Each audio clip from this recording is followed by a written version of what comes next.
찬양해주신 시온 찬양에서 격려 박수하겠습니다. 귀한 찬양 감사합니다. 할렐루야.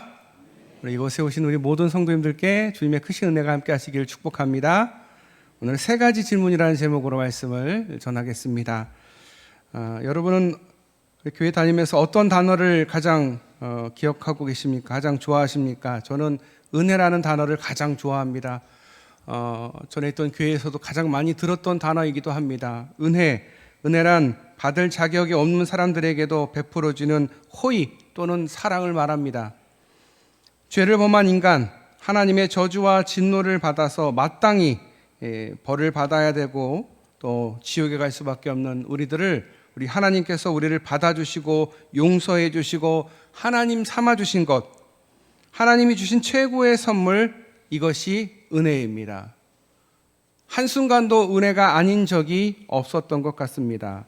오늘 본문을 살펴보니 주님의 은혜가 흘러넘치는 장면이 오늘의 장면인 것 같습니다.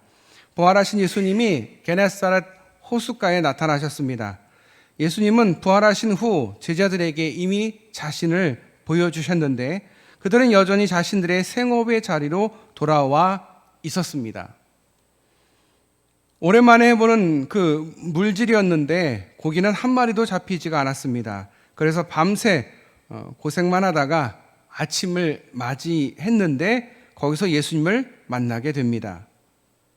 예수님은 자신을 떠난 제자들을 찾아오셔서 그들의 삶을 축복해 주십니다. 그물을 들을 수 없을 정도로 고기가 잡히게 하십니다. 은혜를 받을 수 없는 제자들인데 주님은 은혜를 그들에게 베풀어 주셨습니다. 그렇게 하신 이유는 무엇일까요? 은혜만이 그들의 삶을 변화시킬 수 있기 때문입니다. 우리의 삶이 달라진 것은 무엇 때문입니까? 잔소리의 결과입니까? 결코 아닙니다. 누군가의 기도로 인한 은혜의 흔적이 우리의 삶의 변화 아니겠습니까? 베드로는 주님의 은혜를 깨달았습니다. 그래서 주님이 하시는 말에 무조건 물로 뛰어들어가 예수님께 달려갑니다.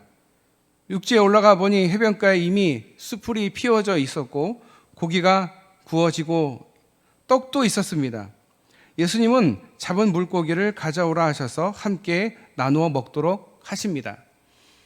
게네사렛 호숫가에서 성지순례 가면 실제로 떡과 고기를 구워서 먹는 일을 한다고 합니다. 성지순례 하신 분들이 그분들 표현으로는 적어도 떡과 고기를 굽는데 3시간 이상이 걸린다고 합니다. 호숫가 옆이니까 바람도 많이 불고요. 있는 게 돌밖에 없어서 그래서 편하게 그렇게 고기를 굽지 못하고 오랜 시간이 필요하다라고 얘기하더라고요. 예수님도 새벽부터 제자들이 고기를 잡다가 다 포기를 하고 코가 쑥 빠져 있을 때 그들에게 주시기 위해서 미리 오랜 동안 준비하신 게 아닌가, 이게 바로 은혜가 아닌가 생각이 됩니다. 자신을 버리고 떠났던 제자들입니다. 자신을 모른다고 3번 부인했던 그 제자도 있습니다. 어떤 제자는 자신의 옷까지 버려놓고 벌거벗은 채 도망간 제자도 있었습니다. 어느 누구도 예수님을 지켜주지 않았습니다. 어찌 보면 배신자들입니다. 그런데 주님은 한 번도 거기에 대해 말씀을 안 하셨던 것 같습니다. 주님은 함께 먹도록 하십니다. 아무도 예수님께 말을 건네지를 못합니다. 예수님이 누구신지 알았고 자신들이 한 그 처신과 행동이 적절하지 못했음을 알았기 때문입니다. 오랜 동안의 침묵이 아마 있었을 것 같습니다. 무슨 말을 하겠습니까? 자신들이 우리 하나님의 아들이신 예수 그리스도를 버렸고 또 예수님이 부활하셨지만 예수님을 따르지 않고 각자 생업에서 이렇게 일하다가 주님을 만났으니 무슨 말을 할 수가 있겠습니까? 예수님은 제자들이 아침을 다 먹은 후에 오늘 본문의 말씀을 하십니다. 여러분 만약에 배신자를 만났으면 여러분 뭐라 하시겠습니까? 당연히 왜 그랬냐고 물어보겠죠? 그런데 예수님은 그런 적이 없으십니다. 베드로에게 하신 말씀 우리가 모두 듣고 우리가 다 알고 있는 그 말씀들입니다. 우리가 말씀을 대할 때에 성령의 역사인 것을 분별하려면 먼저 그 말씀의 의미를 되새겨 보면 알 수가 있습니다. 예수님이 하시는 말씀이 정말 하나님의 말씀인가, 나에게 주시는 말씀인가, 또 나는 열매를 맺고 있는가를 보면 하나님이 주신 말씀인지를 깨닫게 됩니다. 그렇다면 베드로에게 주신 하나님의 말씀, 주님의 말씀은 무엇이냐? 세 가지로 정리할 수 있습니다. 첫째, 내가 이 사람들보다 나를 더 사랑하느냐. 둘째, 내가 나를 사랑하느냐. 마지막으로 내가 나를 사랑하느냐 였습니다. 동일한 질문을 한 것으로 베드로는 걱정하며 대답을 했습니다. 여러분들도 이렇게 질문을 받게 된다면 조금은 두려워하지 않겠습니까? 나를 믿지 못해서 하는 질문인가? 자기 자신에 대한 불신이 생길 수도 있습니다. 아니, 얼마나 나를 못 믿으면 이렇게 같은 질문을 3번이나 할까? 이런 의문이 들 수도 있습니다. 주님이 베드로에게 하신 질문은 원어적으로 다르게 보여지는 부분이 있습니다. 자, 15절, 요한의 아들 시모나. 베드로인데 요한의 아들 시모나라고 부릅니다. 이건 베드로라는 이름을 받기 전의 이름 아니겠습니까? 요한복음 1장 42절에 예수님께서 베드로에게 베드로라는 이름을 새로 주셨습니다. 원래 이름은 시몬입니다. 그런 그에게 베드로 게바라는 이름을 주신 것입니다. 그렇게 하신 것은 그에게 수제자로서의 가능성이 보였기 때문입니다. 그런데 예수님이 잡히시던 날 밤 베드로는 예수님을 모른다 3번 부인했습니다. 마지막에는 저주를 하면서까지 나 예수님 몰라요 라고 예수님이 보는 앞에서 예수님을 배신했습니다. 자, 그리고 보면 반석이라는 이름의 의미가 퇴색되지 않습니까? 반석이라는 이름에 걸맞는 행동이라고 보여지지가 않습니다. 따라서 진정한 의미에서 아직 그는 베드로라는 이름을 그 이름으로 불려질 수가 없었습니다. 베드로에게 모든 것은 처음부터 다시 시작해야 하는 것이었습니다. 자, 그러나 본문에서와 같은 이 호명, 단지 베드로의 베드로에 대한 이름에 대한 자격을 박탈하거나 그의 나약함을 들추겨서 혼내려고 하는 그런 의도가 아니라 그의 겸손을 유도하고자 하는, 그래서 새로운 소명을 갖고 그 이름에 걸맞게 살게 하기 위한 주님의 부르심이었다라는 것입니다. 첫 번째 물음, 이 사람들보다 나를 더 사랑하느냐. 부분에서 이 사람들은 개역성경 나나주에 나와 있는 것처럼 이것들로 해석이 됩니다. 이런 점에서 고려할 때 본문은 3가지로 해석할 가능성이 있습니다. 첫째, 내가 다른 사람들이 나를 사랑하는 것보다 나를 더 사랑하느냐. 두 번째, 내가 이 사람들, 여기 함께 있는 제자들, 이 제자들을 사랑하는 것보다 나를 더 사랑하느냐. 마지막 3번째, 내가 이것들, 너희가 함께하고 있는 이 배, 너희가 함께하고 있는 이 고기 잡는 도구들, 이것들보다, 그러니까 생업보다 나를 더 사랑하느냐.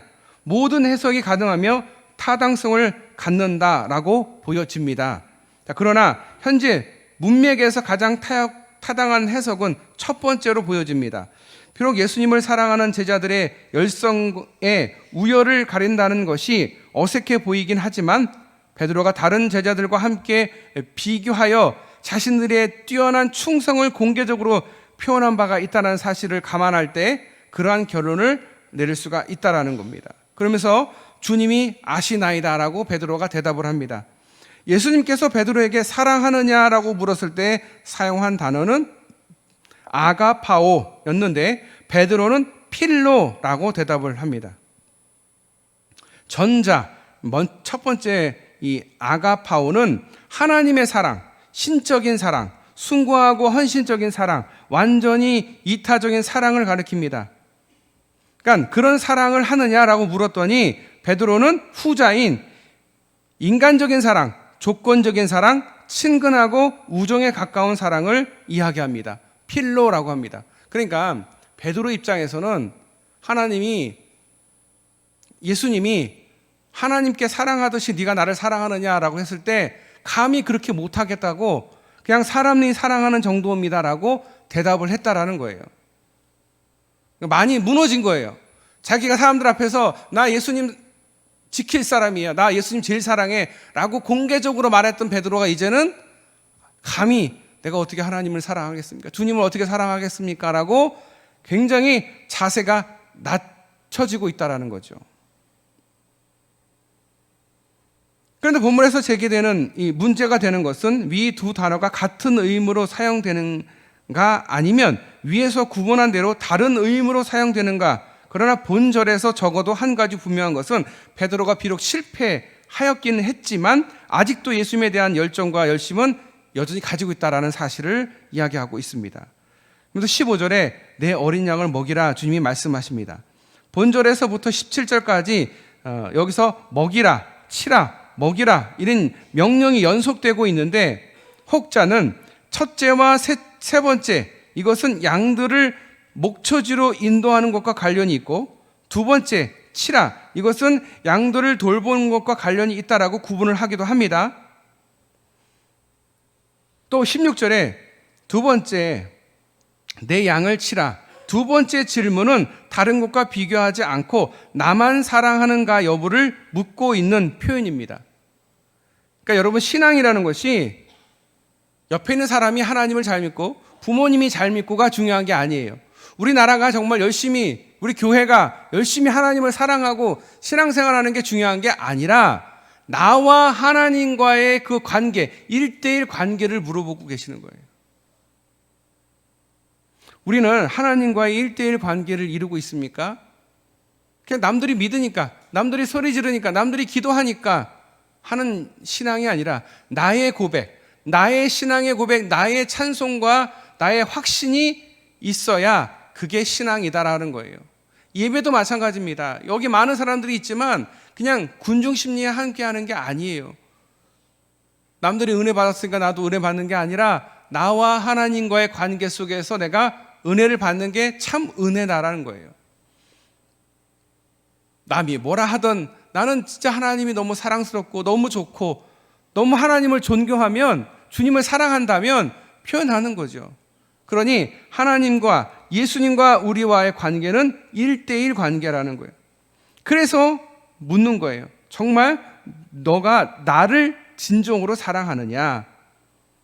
지금 눈치 보여서 제자들 옆에 있으니까 대답하는 게 아니라 정말 나를 사랑하느냐? 예수님 자신과 베드로 사이의 관계를 묻고 있는 거예요. 문제의 핵심은 다른 것과 비교 차원이 아니라 베드로가 예수님을 진정으로 사랑하느냐 하는 1대1 차원의 관계를 말하고 있는 것입니다. 베드로의 답은 앞의 것과 동일합니다. 적어도 베드로는 이 시간 매우 진지하고 솔직하게 그리고 과정 없이 대답하고 있는 듯합니다.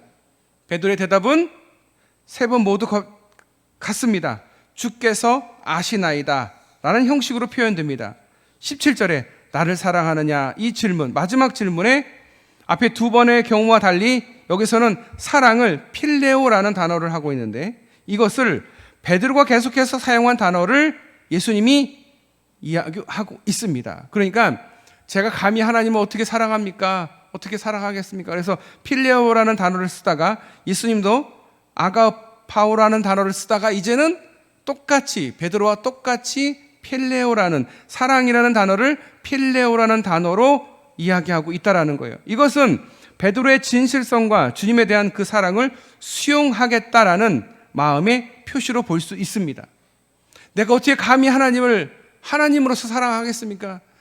저는 그냥 사람인데요. 사람이 사랑하듯이 하나님, 주님을 사랑합니다. 전 그거밖에 안 돼요. 그래, 좋다. 그렇게 수용해 주시는 거예요. 베드로가 굉장히 낮아졌어요. 베드로는 예수님께 세 번의 질문을 받고 근심에 빠졌습니다. 이 같은 질문을 세 번을 받으니까 이 베드로가 낮아진 거죠. 베드로가 근심하게 된 이유는 사랑하느냐는 질문을 세 번 반복해서 들었기 때문인 바, 어쩌면 자기가 세 번이나 예수님을 모른다고 부인한 것이 생각났을지도 모릅니다. 예수님에 대한 그의 마음은 변함이 없었으나 그는 이제 더 이상 아무것도 장담할 수 없음을 뼈저리게 깨달았을 것입니다. 기고만장해가지고 주님, 제가 주님을 지킬 사람입니다. 감히 누가 제가 주님을 지키겠습니다 라고 말했지만 정작 중요한 예수님이 잡혀서 죽기 직전까지 가는 그 상황 속에서 베드로는 예수님을 모른다 저주하면서까지 모른다 이야기했던 그 3번을 우리 주님께서 다시 한번 3번의 질문을 통해서 3번의 고백을 통해서 그 죄를, 그 문제를 구원해주고 계시지는 않는가라는 생각이 듭니다. 이게 은혜 아니겠습니까? 이게 은혜인 것 같아요. 우리는 하나님을 배신하고 배반했습니다. 하나님을 버리고 세상을 사랑했습니다. 하지만 하나님은 한 번도 우리에게 탓하거나 손가락질하거나 그러지 않아요. 그냥 아직도 나 사랑해? 나 아직도 사랑해? 나 정말 사랑해? 라고 주님은 물어보신다라는 거예요. 고백하라는 거예요. 정말. 그게 사랑 아니겠습니까? 자녀가 부모를 배신합니다. 그러면 부모가 어떻게 할까요? 버립니까? 버리지 못해요. 주님의 마음, 하나님의 마음은 부모가 자식을 사랑하는 마음이었다라는 거예요. 나를 배신하고 나를 배반하는 제자가 아니라 내 자녀와 같이 너그러이 용서하고 있다라는 거예요. 그것이 은혜다. 만약에 우리 하나님이 그 은혜가 없었다면, 우리가 지은 죄마다 다 벌을 받고 심판을 받았으면 여기서 어느 누구도 하나님 앞에 설 수 있는 사람이 아무도 없습니다.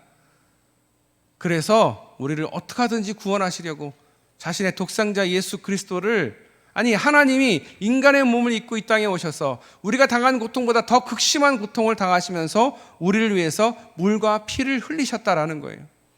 십자가를 우리를 위해서 대신 지셨다라는 거예요. 왜? 우리가 지어야 되는 거거든요. 우리가 저주받아야 되고 우리가 죽어야 되는데 우리 주님이 우리를 너무 사랑하셔서 대신 지어주셨다라는 거예요. 그리고는 우리에게 와서 너 때문에 내가 이 십자가를 졌어라고 말하지 않으십니다. 그냥 네가 나 사랑해?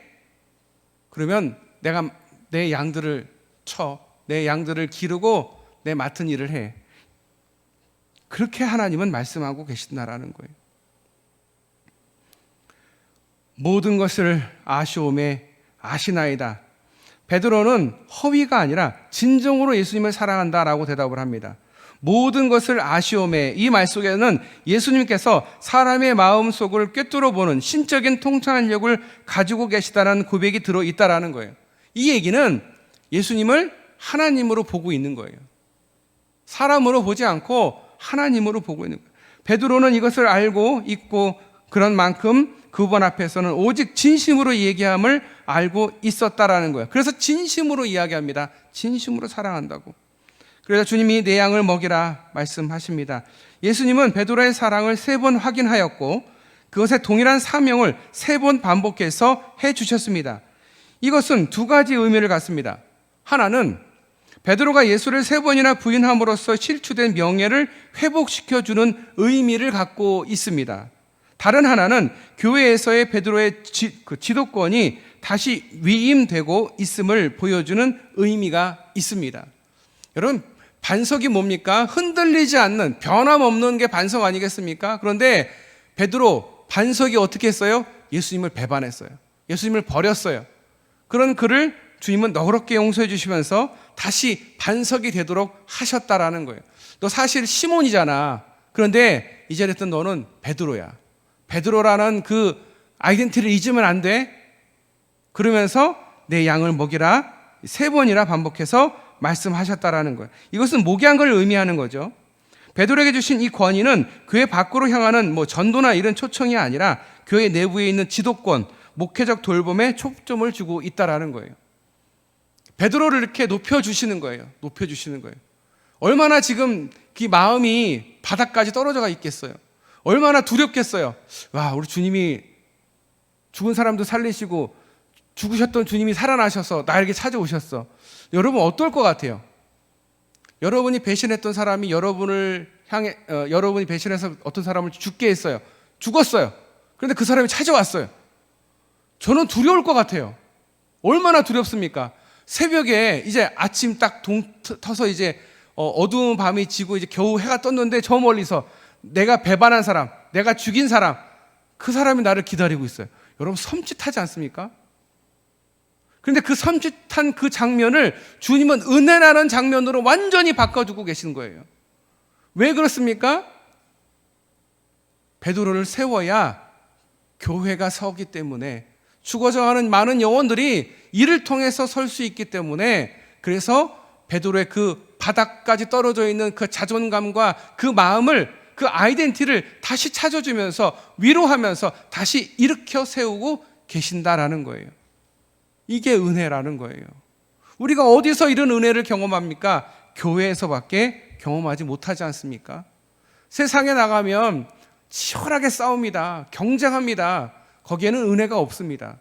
오직 교회에서만 은혜가 있습니다. 그런데 여러분, 그 은혜를 여러분에게 주신 이유는 그 은혜를 그 세상에서, 그 약육강식의 세상에서, 경쟁만이 있는 그 세상에서 그 은혜를 베풀라고 우리 주님이 먼저 은혜를 베풀어 주신 거예요. 이렇게 해라, 이렇게 하는 거다. 너를 배신한 사람, 너를 조롱하고 너를 손가락질한 사람에게 대하는 방법은 이렇게 대하는 거다. 그리스도인은 그렇게 하는 거예요. 세상 사람들은요, 배신한 것에 대해서 복수하고요, 사적 보복을 하죠. 하지만 예수 믿는 사람들은, 하나님을 따르고 주님을 따르는 사람들은 그렇게 하지 않습니다.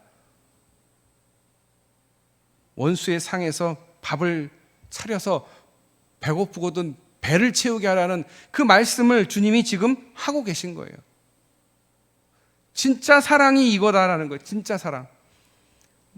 그냥 우리가 말하는 그냥 인간적인 그냥 보통의 사랑이 아니라 이게 진정한 사랑이다. 그래야 거기에 은혜가 있다라는 거예요. 여러분, 이 말씀을 읽으면서 얼마나 많이 은혜를 받습니까? 왜 은혜를 받아요? 내 삶 속에 이것을 경험하지 못했기 때문에. 굉장히 은혜스러워 보여요. 근데 여러분은 사실은 하나님을 버렸고 세상을 사랑했던 사람들이에요. 그런데 하나님이 먼저 여러분들을 만나주시고 여러분들을 주님의 자리로 오게 해주신 것은 내가 아니에요. 내가 태장교회 가야지 라고 올 수는 있겠지만 그 마음과 그 환경과 그 상황은 다 하나님이 만드셔서 은혜 받는 자리로 우리를 인도하셨다라는 거예요. 할렐루야. 이게 하나님의 계획이요, 이게 하나님의 생각이다라는 거예요. 그 하나님의 뜻과 하나님의 계획을 알 수 있는 저와 여러분 되시기를 축복합니다. 그만큼 주님은 우리를 사랑하신다라는 거예요. 그러면서 우리에게 이렇게 사랑해라, 이게 사랑이다. 본문 전체에 흐르는 이 사랑의 흐름, 제자를 세우시는 예수님. 예수님은 두려움과 염려로 인해서 복음의 현장을 떠난 제자들을 찾아오셔서 먹이시고 그들을 다시금 격려하셔서 주의를 할 수 있도록 세심한 배려와 행동으로 그들을 세우고 계십니다. 그리고 그들 중에 제일 열심이었다 넘어진 그 베드로를 제자 공동체 가운데에서 다시금 세워주시고 주님이 하신 일은 그들을 격려하고 세우는 일이었다라는 것입니다. 요한복음 21장 이후의 내용들은 제자들이 만들어간 것들입니다. 그 다음은 우리가 만들어 가야 하는 것들입니다. 결국 은혜는 위로부터 주어지는 것입니다. 그 은혜를 받은 우리에게 우리 주님은 동일한 질문을 하십니다. 우리를 책망하거나 꾸짖기 위해서 하시는 질문이 아닙니다. 그 질문을 저 나름대로 다시 정리해 보면 이렇게 고백해 볼 수 있을 것 같습니다. 여러분들도 자신의 고백을 새롭게 하는 질문이 되기를 바랍니다. 예수님이 저 여러분에게 이렇게 물으십니다. 첫째, 나를 너의 삶의 최고의 가치로 사랑하겠느냐? 너에게 최고의 우선순위가 나일 수 있겠느냐? 라고 물으십니다. 두 번째, 사람들 속에 나를 진정 사랑하겠느냐? 그 많은 사람들이 나를 조롱하고 나를 핍박하는데, 사람들이 나를 싫어하는데 그래도 나를 사랑하겠느냐? 끝까지 나를 사랑하겠느냐? 마지막, 내가 사랑하는 사람들을 나처럼 사랑하겠느냐? 주님은 나를 포함해서 모든 사람을 사랑하십니다. 그런 사람들을 사랑하겠냐고 주님은 우리에게 물어보고 계십니다. 주님, 저 사람은 사랑할 수 있는 사람이 아니에요. 저 사람은 저한테 원수예요. 저 사람은 저한테 침을 뱉었던 사람이에요. 저는 저 사람을 절대 용서할 수 없어요. 그런 우리에게 주님이 물으십니다. 나는 너를 위해서 이렇게 십자가도 졌는데 너는 나를 위해서 뭘 할 수 있니? 저 사람을 위해서 너는 그렇게 내가 사랑을 이렇게 했듯이 너도 그렇게 할 수 있겠니? 라고 묻고 계십니다. 그 물음에 답할 수 있는 저와 여러분 되시기를 축복합니다. 기도하겠습니다. 하나님, 우리를 너무 사랑하셔서 독생자 예수 그리스도를 우리에게 보내주시고 그분 십자가에 달려 피 흘림으로써, 물과 피를 쏟음으로써 우리의 죄가 깨끗이 씻김받고 구원받게 하신 그 주님의 은혜를 기억합니다. 주님을 버렸던 제자들에게 찾아오셔서 그들을 먹이시고 그들을 격려하셨던 주님, 우리에게 본을 보이셨습니다. 우리 또한 우리 삶 속에서 하나님을 진정 사랑할 수 있게 하시고 내 삶의 최고의 가치, 최우선순위가 하나님임을, 그 하나님을 사랑하는 우리 모든 성도들 다 되게 하여 주시옵소서. 내가 사랑하는 사람들을 나처럼 사랑하겠느냐라고 물으실 때에 네, 그렇게 하겠습니다, 그렇게 사랑하겠습니다 라고 결단하는 우리 모든 성도들 다 되게 하여 주시옵소서. 우리를 사랑하시고 우리를 구원하신 예수님의 이름으로 간절히 기도드리옵나이다. 아멘.